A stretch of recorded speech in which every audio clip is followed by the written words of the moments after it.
अस्सलाम वालेकुम नाज़रीन, आऊं आहियां मोहम्मद उस्मान मल्ला। सर्वेच न्यूज़ जे सभिनी ॾिसंदड़नि खे भली कार। बुलेटिन में शामिल कंदासीं हिन वक़्त जी हिकु अहम ख़बर।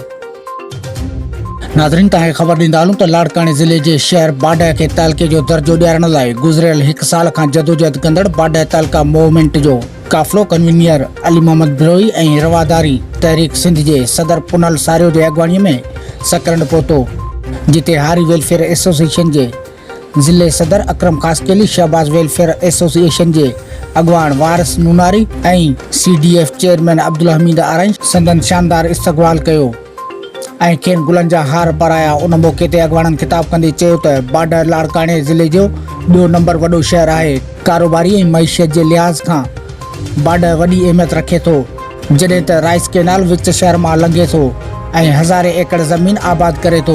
उन करे ज़रई हवाले सां पिणु मुल्की मईशियत खे मज़बूत करण में बाडा जो अहम हिसो आहे।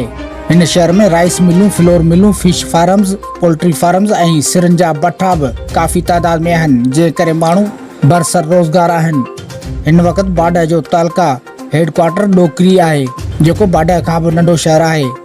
हुननि चयो त अॻूणो वज़ीर आला सैयद काइम अली शाह 2028 ईस्वी में ऐं हाणोके वज़ीर आला सैयद मुराद अली शाह बाडा खे तालके जो दर्जो ॾियण जो ऐलान कयो, पर उन जो को बि नोटिफिकेशन न निकितो आहे। हुननि चयो त बाडा तालको बणायो काफ़िलो 17 अगस्त 2020 ईस्वी ते शाम जो 3 वॻे कराची प्रेस क्लब पहुचंदो ऐं पंहिंजे मुतालबे जी मंजता लाइ भरपूर मुज़ाहिरो कंदो। काफ़िले में ज़ैब सारियो, मुफ्ती नसीर अहमद भुट्टो, कादर बिरोई, अली बहार मल्ला, यासीन ख़ासकेली ऐं शहज़ाद अहमद पिणु मौजूदु हुआ।